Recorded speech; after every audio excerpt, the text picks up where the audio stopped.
All right, everybody, welcome to the GreenCourt Connections podcast. My name is Jay Bland, Chief Growth Officer here at GreenCourt, and I'll be your host today. For those of you that have been following along throughout the year, you'll notice that we've had government officials and court experts on this podcast, and you'll notice that the guest today is a little bit of a change of pace, and that's intentional. A couple times a year, I would like to bring on guests to talk about things that I think are important to leadership, important to people who work in government agencies or courts, people who work in the private industry, just some areas of that I'm passionate about that I think will be important for our listeners to listen to. So today we have Tara Rolstad. For those of you who are in the child support world, you've probably heard Tara speak at some of our child support conferences, most recently at WICSEC back in Portland, Oregon. We're so excited to have Tara here today. She is a mental health expert, a professional speaker, an author, and trained advocate with more than 15 years of experience helping organizations break open powerful conversations about mental health, wellness, and resilience. So Tara, thank you for being here today. I'm thrilled to be here. It's a conversation I love having, so thanks for having me. You're welcome. Well, we're both passionate about certain things. Those who work with me or have heard me speak at conferences know that I have a story about anxiety and depression and self-care and wellness, and I've tried to bring those conversations to any organization that I touch. So inside of GreenCourt, we actually talk about, how are you doing? How are you feeling? What are you bringing with you to work today? And I think, one of my hopes out of this conversation today is some people out there who maybe are struggling with some mental health, anxiety, depression type issues, or know somebody who is, they may feel better equipped to have that conversation with them in order to be helpful, in order to help them see through the other side. That would be a goal today. If one person listens to this and says, you know what, I feel empowered to talk about this now, that would be success. So Tara, tell us a little bit about your past and how you ultimately became passionate about mental health advocacy. Like a lot of people who work in mental health advocacy and in the mental health field, I didn't come to it by choice necessarily. I was working in nonprofit management. I was an executive in a nonprofit organization for many years, and my husband and I found ourselves needing to take in my nieces as foster kids. I had been raised with a younger brother who passed away when he was only 27. And at the time, he had 3 little girls. Their mom, unfortunately, was not a healthy person, and she married somebody who was a very bad man. We didn't know any of that until about 15 years ago when a set of circumstances caused the girls to finally be able to disclose what they'd been through. They'd been through a lot of chronic trauma and abuse, and they needed somewhere to go. A couple of them went to my folks, and 2 of them came into my home. And one was 14 and one was 6. And my husband and I had 3 little kids at the time ourselves. So we suddenly had a very full house. And the 14-year-old was experiencing severe PTSD and suicidality, anxiety, depression. She needed a lot of help and support. And all of a sudden, I learned a lot about mental health, crash course, if you will. And the next several years we spent helping her and her sisters kind of grow and heal and learn the tools that they needed to do that. And it was very difficult, and there was a lot of crisis and a lot of chaos. And as we began to come out of that, I realized how isolated a lot of people are in that experience. I am very extroverted, and people tend to know what I'm going through as I'm going through it. So as I would share my family story, we'd just be honest about what was going on, and she was back in the hospital or she was in residential mental health treatment again, that, maybe there'd been another suicide attempt. And people, as they do when you share your story, right, which is so important, they would tell me their stories. But then I would say, oh my gosh, that sounds really hard. Who's helping you? Who have you told? Who's your support team? And they didn't have one. Maybe they'd never told anyone, or they told someone and they'd received a really terrible response with a lot of shame or judgment. And I just decided that was not acceptable. And I was going to start sharing my story and the lessons that I'd learned and the lessons I learned from talking with other people, producing mental health conferences, and try to make this conversation a healthier one that we're all better able to have. Yeah, that's an incredible journey. And, you know, your point's taken. You didn't choose this path, but it was presented to you and you decided to make the most of it is the phrase that comes to mind for me is I'm going to take what has happened to us and I'm going to help other people with it. And really the backing up a step was really you're going to help the people in your family that need help right now. Um, Yeah. for you, did you find a lot of government resources to be helpful during that time, or did you take it into your own hands because you felt like that was the only way to go? That's a really good question, Jay. I mean, because the girls were foster kids and we were foster parents, we did have some of those supports and we got some training from our foster care system that was helpful. But the level of intensity that the girls' mental health required was beyond that. Let me put it that way. It was beyond that, and the supports weren't adequate. Um, they're doing the best they can. They're understaffed, they're underpaid, all of those things, but the resources weren't enough. There were some easy things that they could have done early on that they didn't think to do. One of those was connect my family with NAMI, the National Alliance on Mental Illness. They have free evidence-based classes and trainings for parents and families for people who live with mental health issues. And it was 5 years before anybody told me about NAMI. So there are easy things like that that we can all do to connect people with resources without having to have all the answers. And other than that, I would say we didn't really get any other government resources except the girls' medical care and mental health care, which was significant, and I'm very grateful for. I mentioned earlier that I've struggled with some anxiety stuff my whole life and didn't really have. I didn't feel like it was appropriate to talk about it when I was younger. Um, my question is, I don't know if I've just gotten older where I don't really care if it's okay or not to talk about and I do it anyway, or if society is becoming more open to these conversations. What would you say the answer to that is? I hope it's both. That's Yeah, what I hope. I mean, I've known you for all of about 10 minutes, Jay, but I think we do get to a point as we get older that we're like, well, this is just dumb. Why aren't we talking about this? And then you sense the power of talking about it because I'm sure that's happened to you, that you shared that you live with anxiety and somebody else has said, wait, what a minute, you do? I do too. right. I'm Exactly. guessing, right? Exactly. And then you do that and you realize, oh, there's power here. There's a way to help people and a way to connect with people. So I do think that society is becoming more open to the conversation. But every time I get really hopeful about that, I hear another story of somebody uh, hearing something dumb from their church or from a teacher, or just we don't know enough yet. We're getting there, but we're not there yet. And I think every time we choose to talk about it, we maybe empower just one more person to talk about it. And that's how you start an effort like this is just one bite at a time.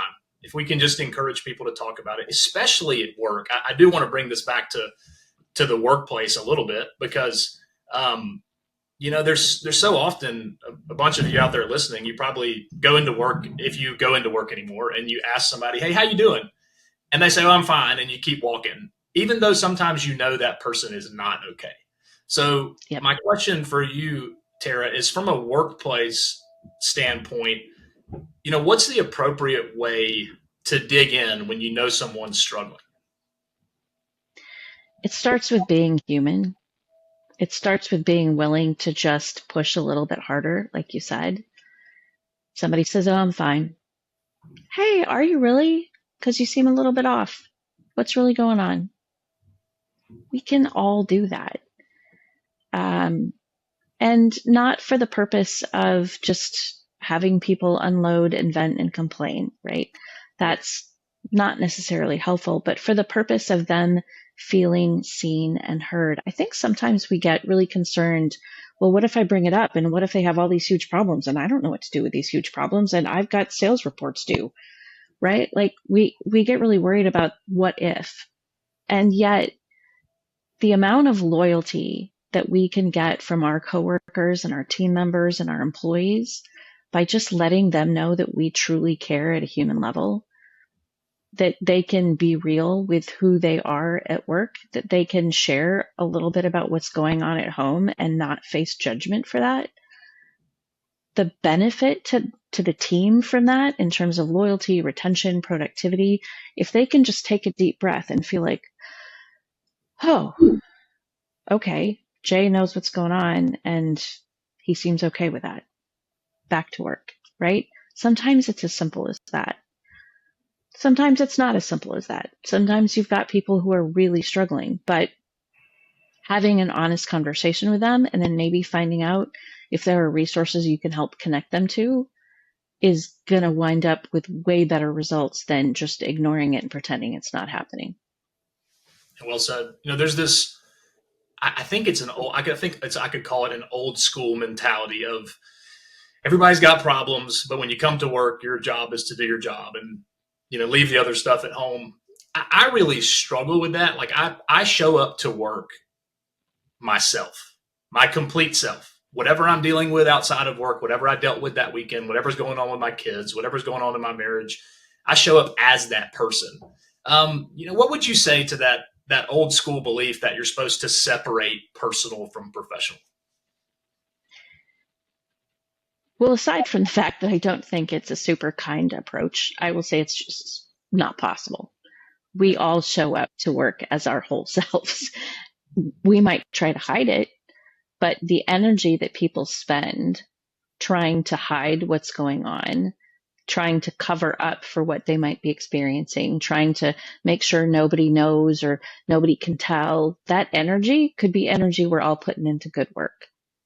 And so the alternative is letting people be real, checking in with them, making sure they've got what they need, and then they can do their best. It's simply not realistic to think you can leave that stuff at home. It's just not. It's not. And the more you bottle it up, in my experience, the more it becomes obvious you're struggling. Right? I don't think it's the kind of thing where I'm going to put this away. I'm going to quiet it down a little bit, and eventually it'll just go away and people won't notice. That's just not how it works. It boils over. That's it. Yeah. So we when we talk about mental health on one side, there are different levels to that, right? I mean, there are people who are struggling a little bit, I would say, in certain areas, and then there are people who are struggling so bad with mental disease that some of the things we may talk about may not apply to them. But backing up on the less extreme end of the spectrum, I talk about self-care a lot and wellness and well-being and things that you can do to take care of yourself. And people have heard me say this: self-care is not selfish. If you're leading people or you're leading projects, then showing up at work, taking care of yourself so that you're in a good place allows you to be a good leader, allows you to lead people the right way, allows you to lead projects the right way. So for a minute, I do want to talk about the clash between our current hustle culture and also this culture of self-care, which is becoming more and more popular. Take some time to take care of yourself. So how do you balance those two things? How do you think the self-care movement fits into the hustle culture that we live in today?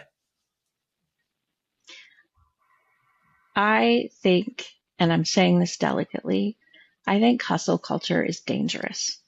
I do. I don't think it's healthy. I don't think when it's all about achievement and go as hard as you can and achieve as much as you can, as fast as you can, that's not healthy. And so I think it's great to work hard. I'm a high achiever. Like I work really hard, but you also have to take care of yourself. And I don't want to say balance, because I don't think any of us are ever going to find a balance. I don't think that's realistic. And I think that we're coming to understand that. But let's look at some numbers, right? Like 1/4 of us will deal with a significant mental health issue in our lifetime. Wow. 1/4 of us. That's not insignificant. If somebody told you tomorrow that 1/4 of your team lived with diabetes or serious asthma, you'd be figuring that out. You'd be like, let's bring in some resources here. That's not going to serve us well. We're not going to pretend that's not happening. And yet that's what we do when it comes to mental health. And so I think, first of all, we used to think that mental illness, mental disorders, mental health problems happen to a small percentage of us. Well, that was never true. But since the pandemic, it's really never true.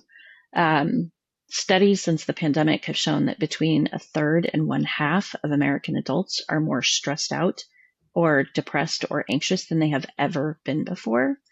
And one of the most recent studies I've seen showed that 80% of employees were showing signs of burnout. That affects all of us. And so self-care becomes not an option. It's not a luxury. It's not something that you can get away with. And I like to tell people, you're not going to get any awards for trying to push through, and you are absolutely not going to avoid the laws of physics and biology. It's not going to happen. So you can live in hustle culture until your blood pressure goes up, or until your depression becomes so significant that it causes heart disease, which is a thing. We're learning now that the consequences of not addressing mental health issues, whether they're clinically diagnosable or not, those consequences have unavoidable physical effects on us. And they're significant. Untreated depression can result not just in heart disease, but also in early brain aging and potentially even in earlier signs of Alzheimer's. So you can pretend you don't need it. It's not going to work out for you. No, you, on that point, Tara, when I was first kind of identifying how bad I was struggling with anxiety, my brain was telling me, bro, you got a problem. And I was ignoring it because it's just my brain, right? Brain's not that powerful. I can deal with that. Well, eventually, what I think happened, and I have no science to back this up, but what I think happened was my brain was like, okay, if you're not going to listen to me, then I'm going to make your body feel it, that you're going to go to the hospital. And that happened twice. Thought I was having a heart attack twice. Was showing signs of having a heart attack. Went into the emergency room and they rolled me into the back, VIP treatment style. Got my VIP wristband, a glass of champagne. They had me in the front of the line. But nothing was wrong with my heart. Right? That can happen. And I believe in that completely because I've seen it. If you don't listen to your mind will get your attention in physical ways. And sometimes it isn't fixable. If you had kept doing that, it probably would have eventually resulted in an actual heart episode. Right. You have to take care of yourself. Yeah, it's not a luxury. This is not woo-woo. Self-care is not about yoga and a glass of wine. It can be about both of those things, but it's got to be more intentional and thoughtful than that to be effective. And it's not one size fits all. And we'll get into talking about maybe some practical ways folks can implement some self-care activities. And I'll start by telling a story about today. So I have I'm in one of those stages of life where there's a lot going on. I got 2 young kids. I got a tough job. I've got people I'm responsible for. I travel a lot.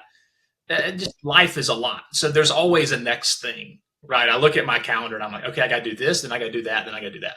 Well, I was thinking about this podcast that we were about to do, and I was already thinking about the 3 meetings after, and I stopped and I got up and I went and took a walk and I thought about this meeting, this conversation with you. What can I do to prepare myself mentally to have the best conversation possible in this hour? And that's what I did. I stopped thinking about the other stuff. But the act that I took was getting up and going for a walk.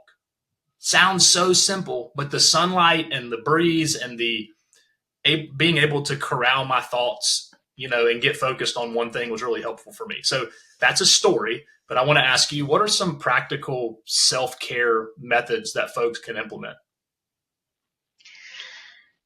The first thing that they need to do is they need to evaluate what works for them, because it is not the same for everybody. And I think that I actually avoided this topic professionally in speaking for a long time, because I was really frustrated by this approach that self-care is the same for everybody. And I felt like we were giving this mental wellness. It was lip service, and it was really frustrating for me because I found it really ineffective. And I also found it kind of, I don't want to say disrespectful, but we're not all the same. And so there are some things that as human beings are the same. We all unfortunately need what I call the boring four. We all need to pay attention to our sleep. Those of us who think that we're getting away with 3 or 4 hours of sleep a night and that we're amazing because we can get away with it. No, you can't. No, you can't. You're lying to yourself. The number of us that can get away with less than 7 or 8 hours of sleep a night, it's like 2%. Don't hold me to that, but it's it's single digits for sure. The rest of us are just fooling ourselves. Yep. So sleep, nutrition, I really wish that wasn't important. Me too. How boring is that and annoying? But it's true. Exercise and exposure to the outdoors, exercise and exposure to nature, hugely important. But that doesn't look the same for everybody, right? Like I have friends that absolutely must run. Running is hardcore mental health for them. Like that is their thing. If I am running and there is not a bear behind me, it's not happening, honestly. Like that is not self-care for me. That's torture. Yeah. It's hideous. Yeah. But for me, it's walking in nature, it's hiking, it's being someplace where I can get green in my eyeballs, or it's dancing, right? So it's different for everybody. So part of figuring out a self-care plan for yourself means being a little bit introspective and figuring out what is it for you. So in the final of the boring four is community. That's something else that unfortunately is not an option. We all need people in our lives. And so I tell people who are struggling with mental health or particularly struggling with family members who have mental health issues, you got to get people. If you don't have a support team around you, I don't care if you are 24 and life is easy and you got no problems. You need to find some people because those problems are coming. And so those four things are critical to all of us. But then beyond that, it can get a little bit more creative and a little bit more fun too, right? Like part of it's figuring out what gets you in a flow state. Not everybody's familiar with that term, but it's that moment when you're involved in an activity and you're just lost in it. And that is very personal. For some people, that is fishing. For some people, it's crafting. For some people, it's dancing. It's that thing that you get involved in and you look up and 2 hours has passed. And you didn't even realize it because you were just in it and you were enjoying yourself. That's very personal. And those moments are so good for us. They're so, so, so important for our mental health. And honestly, for building a meaningful life. So if you're not finding yourself focusing on those types of activities, figure out what that is and start doing it for a half an hour or for an hour. That's one of them. And making the time to do that. And yes, not, we say you can't make time, but you can take time. So I'll lean on that. Take time to do it. And to recap the boring four, you got sleep. Completely agree. That is one thing that I do not let people mess with. Is my sleep. I'm going to do it. And my friends make fun of me because I go to bed at 8:30. But that's the only way I can guarantee I'm going to get enough sleep because I've got young kids who may get up at 4 or 5. So, and I get up super early to sleep. Sleep, yes. 2, nutrition. Yes. Nobody's saying everyone needs a bodybuilder diet. That's not what we're saying here. But there are certain food groups that your body just needs to operate. It is a machine. It needs the nutrients that it needs to operate at an optimal level. So you don't have to be a bodybuilder. But if you find yourself, eating Lucky Charms 3 meals a day, you're probably not getting what you want. And it has nothing to do either about how you look. I want to make that completely clear. It's nothing about the way you look. It's nothing about how in shape you look or seem. It's about giving your body what it needs to operate. And the third, You want to go down like a cool brain science nerd path, which is my path of choice, thank you, is get into what we're learning about our microbiome and the gut that lives in our bacteria and our brains. Because if we don't keep those little dudes in our gut happy, it's going to mess up our brains. And that is fascinating to me, the link between all of that. And so, yeah, it's not about what you look like. It's about how it makes you feel. And it's about feeding yourself the things that are going to nurture your body. And not doing the things that maybe that aren't right for you. And I'll talk about that. I think or at least just doing them a little bit and not a lot. And not everything is for everybody. And the one exception to that somehow in our society, I think, is everybody thinks that everyone should be able to drink alcohol. I see that all the time. It's the only drug in the world where people shame you if you don't do it. Right. And I see everybody just assume that it's right for them. Well, I decided 29 months ago that it wasn't right for me. Nothing happened. I didn't get in trouble. I didn't do something stupid. Nothing terrible happened. I just said, you know what? Based on my level of anxiety, when I drink, it goes up. And the next day, it goes way up. So I'm not going to do that anymore. So I bring that as an example, not saying that some people can drink and they feel fine. Absolutely fine. More power to you. You go get yours. But for me, it's different. So I would encourage everybody on the nutrition side, don't just think about vegetables, but let's think about everything you're putting in your body. Maybe your level of caffeine intake, maybe your level of alcohol intake. Not everybody's the same. So just because your buddy in the cubicle next to you drinks 6 Monster Energies a day, that doesn't mean it's okay for you. It may not work. The third thing you mentioned is exercise. Once again, we're not talking about becoming a bodybuilder. We're not talking about going to the gym and seeing what you can max out on bench press. That's not what we're talking about here. We're talking about simply getting your body moving. And taking a walk is such an easy way to do it. I only have 4 sticky notes on my computer that I look at every day. And one of them is take a walk. And I don't do that because I'm going to get some amazing beach body if I go take a walk. That's not why I'm doing that. I'm doing it because of the way it makes me feel and that I know my body needs to move around. So exercise is huge. And you said you kind of, in the boring 4, you had exercise / exposure to nature. So it'd be preferably exercise outdoors or do something outdoors. Yep. And then the 4th is community. Absolutely. You have to have a support system. And the only way you get that support system, I think, is by talking about it. If you never talk about anything and you just expect people to be mind readers and be there for you, it's going to be a long, lonely life for you. You would be surprised the moment I start talking about things, how many people stepped up in my life and said, like, first of all, I had no idea because I'm an extrovert. I'm the happy guy in the room. No one ever thinks that I deal with any issues. That's just the truth. People think Jay's got it made. Jay's got it under control. He doesn't have any issues. Not true. So if I wasn't going to talk about it, no one was going to even think about it. And no one was going to help unless I brought it up. So community is so important. My wife is incredible. I can talk about anything with her, and she knows the right mixture of solutions and comfort, which I think is important. Sometimes you don't want somebody to fix your problems. You just want somebody to listen. So yes, community is huge. And then I want to dive into your flow state.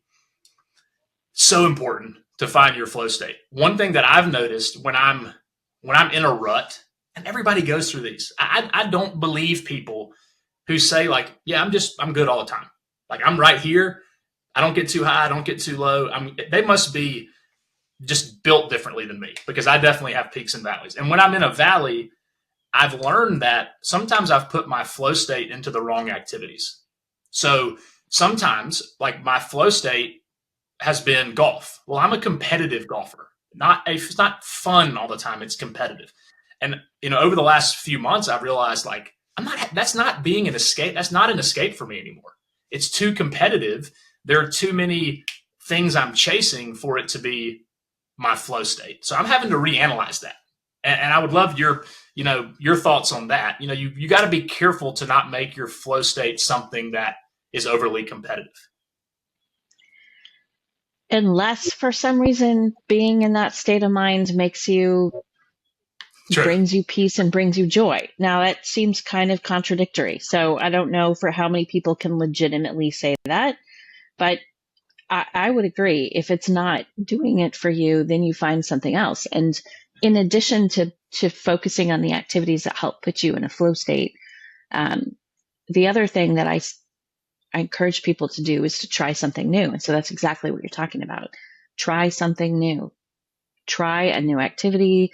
Go back to something you did as a kid that you thought was fun. Focus on those things that really are intriguing. When our brains are learning something new, when they're grasping a new skill, it builds a lot of really healthy new brain connections that are really good for us. Yeah, and just simply taking the time to learn something about something new, to your point, can be so helpful. I think it was on Saturday. My daughter got up first, so we were watching like a National Geographic sea turtle thing, and all she kept saying was turtles, so she was happy that there were turtles. I was actually listening to what they were saying, and I learned that the temperature in sea turtle nests in the sand, that's what depicts if they're going to be male or female. So if it's below a certain temperature in the sand, they're all going to be female. And if it's above a certain temperature, they're all going to be male. And I was so excited about learning something. I told my wife, I said, I've got to tell you something I learned. And she sat down, I'm like, this is going to be magical. And I told her, and she's like, that's it? That's what you're so excited about? But to your point, I found a little bit of joy just in learning something new. So reading something, listening to something, watching something could pick up a new skill. Yeah. Have you always wanted to learn how to knit? Or for some reason, my brain is stuck on fishing today. Tie flies. Pick up a new skill. Do something different. Yeah. I think that's good advice. So everybody, we recapped the boring four. So take a look at those, and then also find a way to get into your flow state, which could be doing absolutely nothing. It could be people talk about meditation. I think people think they know what meditation is. There's a lot of different flavors of meditation, but sitting somewhere quietly, maybe your eyes are closed, maybe they're open, but having a chance just to gather your thoughts and quiet your mind, that may be your escape. Talking about going back to anxiety for a minute for this next portion. This is something I think about a lot, and I'm interested to hear your take on. I have found that some of the best leaders I know, both in the private sector and in government sector, they seem to have a healthy amount of anxiety in that I've never heard any of them say, oh yeah, I don't care about deadlines. And I think we just produce the best work we can, and we let the results fall where they may. And nobody talks like that. Like all of those leaders, even if they're very mentally healthy, they have this drive in them, this want to never fail, even though they'll accept failure. They have this drive, and some of them have it in a more healthy way than others. But my question to you is, in leadership capacity, do you see a healthy level of anxiety that can actually be helpful? Absolutely. I'm not sure I'd call it anxiety, though. I think we are built to experience stress, right? Like that's part of life, and being able to handle stress and being able to embrace that and be resilient is part of being a healthy adult human being, and part of what we want to train our kids to be able to do too. It's why protecting our kids from all of the bad things, all of the scary things, all of the hard things that might make them sad, protecting them from those things is not good for them, because we need to be able to do that. And so I think most leaders have a healthy amount of, okay, I'm going to attack this. I've got deadlines. They can handle stress. It's when it becomes too much that it becomes a problem, right? So whether it's and I gotta say this, and I think this is particularly true for some government agencies that I've talked to, for some folks who work in, I know you work a lot with agencies that are child support workers that are working in really high stress, high emotion areas. Sometimes the workload is just too much. And I think there's a systemic problem that we're not addressing that's not our fault, right? So if a manager, if a leader has simply too much on their plate for any human being, it's not their fault if that becomes overwhelming. At the same time, when stress turns into anxiety, that becomes intrusive thoughts, that becomes, I lay awake at night and my brain spins and I can't go to sleep, or I'm having shortness of breath, I'm having panic attack symptoms. That's when it becomes something we really need to get a handle on. And if you are a hard charging, high achieving person, that line between what is healthy stress and what is, oh, I'm in a situation here with some anxiety that I have to handle. That's a fine line. Yeah. Yeah. And nobody's going to walk it perfectly. Sometimes we need people around us to be like, yeah, you need to do something here because you're driving us all crazy, right? Or you're not okay.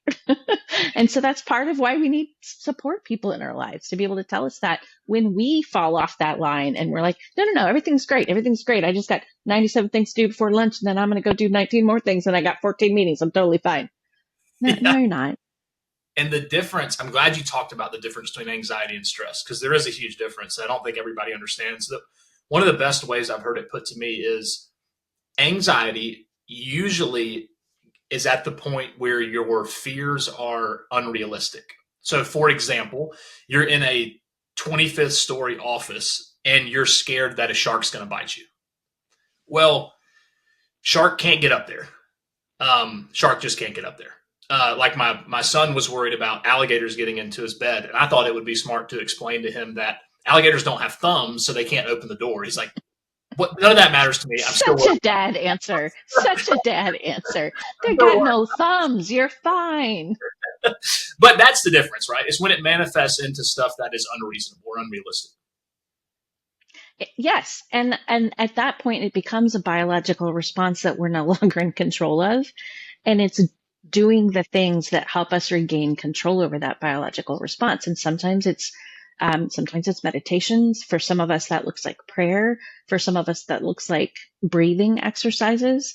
And I can't remember if you said it earlier or I'm just thinking of it, but people will say, I don't have time for that. I don't have time to take care of myself. I don't have time to do meditation.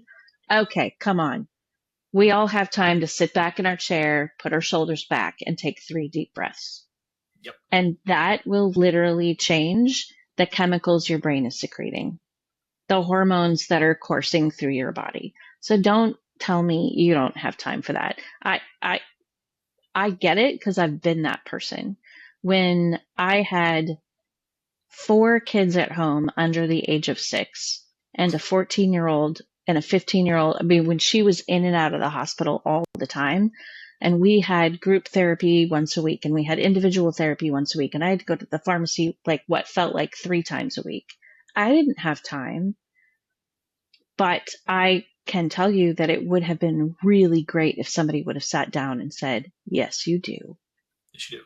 Go sit over there for 10 minutes and breathe deeply. I'm a huge fan of breathing exercises. I have also gone down the nerd brain science path on that. And what we can accomplish for ourselves, for our bodies, just simply through breathing correctly is fascinating. You think turtle babies are fat. You should get into breathing. That is fascinating. Do you suggest? I do the box breathing method, and then I actually do a breathing exercise that Andrew Huberman talks about. Have you ever heard the Huberman Labs podcast? Oh yeah, I have. Yeah, I know who that is. And it's actually like, it's so intense that you feel like you're going to pass out when you're doing his breathing exercises. What's one that you find that is helpful? What method do you suggest? I kind of bounce around a little bit just depending on how I'm feeling, because box breathing can be really helpful. For if your listeners don't know what box breathing is, it's breathe in for 4, hold for 4, breathe out for 4, hold for 4. It's really easy to remember, but sometimes it's not working for me. So then I try something different. I alter the count, or I will. I don't know if you've ever heard of James Nestor. Yeah. Pretty sure that's his name. Yeah, he's got a book called Breathe. There's so many breathing exercises on his website that are really, really helpful. Um, and and it's really important not to get caught up in feeling like, well, if I can't do it right, I'm not going to do it. I don't remember what they said that breathing exercise was, so I'm not going to do it. Okay, stop it. Just sit back, take some deep breaths, feel your shoulders drop. We can all do this, and it will literally change the way we experience our bodies and our brains. And that is an excuse that I won't stand for. All right, now I just used my mom voice right there. That was my strict mom voice, but I Yeah. mean it. When We you, can when all do that. when you said that, I was like, I'm not messing around with her right now. She means business. So, speaking of meaning business, before we wrap, I do want to give our listeners a chance to hear from you about your new book. We got some exciting news about a new book that's getting published. Maybe tell us a little bit about that. Yeah, I do. So, in addition to what we went through with my nieces, as life would have it, and as statistics would have it, one of my own kids wound up living with severe depression. And so she has severe depression. She's experienced suicidal thinking. She's had a hospital stay, and anxiety and ADHD as well. And so that had become something I was really living in, having to figure out, how do you parent a child who is suicidal? And there are no resources for parents on that. There's lots of resources for helping our kids. And as parents, we're very good at focusing on our kids, right? But there are no resources for parents on what they do and how did they handle that journey. And so I decided I was going to write that book. So I wrote it and just wrapped last week a Kickstarter to fund the publication of that book. It's called What to Do Right Now When Your Child is Suicidal. Should be out in the next couple of months. And it's not a fun book to talk about at dinner parties. I will admit that, when somebody says, "Oh, I heard you write a book, tell me about it." And you tell them it's a book for kids who are suicidal. That's not a great dinner party conversation, but it doesn't exist. And there are so many parents who are struggling with this. And as parents, we can really impact our kids' journeys positively or negatively. And so it's up to us to get equipped and get the help that we need to be supportive of them. And you're not, Jay, I'm going to tell you this, and you're going to go Google it when you end this podcast recording, because you're not going to believe me. But the latest statistics showed that a third of teenage girls in this country last year seriously considered suicide. Wow. 67% of them persistently sad and hopeless. Our kids were struggling before the pandemic, and since the pandemic, they are really struggling. So this is a conversation we all need to have, whether we have kids or not. If you've got young people in your life, if you work with young people, if you have young employees, we all need to be ready to have this conversation. Well, I appreciate you talking about that, and we all look forward to seeing the book when it comes out. I want to thank you for joining me today. If I would have looked back and told my 20-year-old self that I would be recording a podcast episode talking about mental health and anxiety and self-care, I would have laughed at myself. I mean, I was that guy. So Yeah. I'm no longer that guy, and I'm proud that I am not that guy. And I'm not too proud to admit that I used to be that guy, right? So I think these conversations are so important. I think what you're doing is so important. I think what you're doing is so brave. I think what you're doing is so helpful. I'm very appreciative of you and what you've dedicated your life to, and I thank you for spending some time with us here today. Jay, I appreciate that. And I'm just going to say that for a young guy like yourself, successful, has it all together from the outside, for somebody like you to say that you live with anxiety and that you deal with it, and this is part of your life.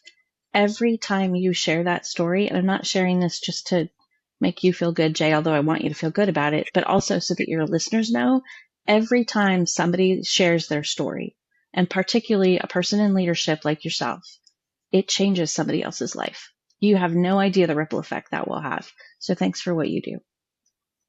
There's lots of resources for helping our kids. And as parents, we're very good at focusing on our kids, right? But there are no resources for parents on what they do and how did they handle that journey. And so I decided I was going to write that book. So I wrote it and just wrapped last week a Kickstarter to fund the publication of that book. It's called What to Do Right Now When Your Child is Suicidal.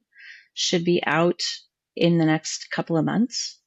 And it's not a fun book to talk about at dinner parties. I will admit that, when somebody says, "Oh, I heard you write a book, tell me about it." And you tell them it's a book for kids who are suicidal. That's not a great dinner party conversation, but it doesn't exist. And there are so many parents who are struggling with this. And as parents, we can really impact our kids' journeys positively or negatively. And so it's up to us to get equipped and get the help that we need to be supportive of them. And you're not, Jay, I'm going to tell you this, and you're going to go Google it when you end this podcast recording because you're not going to believe me. But the latest statistics showed that a third of teenage girls in this country last year seriously considered suicide. Wow. 67% of them persistently sad and hopeless. Our kids were struggling before the pandemic, and since the pandemic, they are really struggling. So this is a conversation we all need to have, whether we have kids or not. If you've got young people in your life, if you work with young people, if you have young employees, we all need to be ready to have this conversation. Well, I appreciate you talking about that, and we all look forward to seeing the book when it comes out. I want to thank you for joining me today. If I would have looked back and told my 20-year-old self that I would be recording a podcast episode talking about mental health and anxiety and self-care, I would have laughed at myself. I mean, I was that guy. So yeah, I'm no longer that guy, and I'm proud that I am not that guy. And I'm not too proud to admit that I used to be that guy, right? So I think these conversations are so important. I think what you're doing is so important. I think what you're doing is so brave. I think what you're doing is so helpful. I'm very appreciative of you and what you've dedicated your life to, and I thank you for spending some time with us here today. Jay, I appreciate that, and I'm just going to say that for a young guy like yourself, successful, has it all together from the outside, for somebody like you to say that you live with anxiety and that you deal with it, and this is part of your life, every time you share that story, and I'm not sharing this just to make you feel good, Jay, although I want you to feel good about it, but also so that your listeners know, every time somebody shares their story, and particularly a person in leadership like yourself, it changes somebody else's life. You have no idea the ripple effect that will have. So thanks for what you do.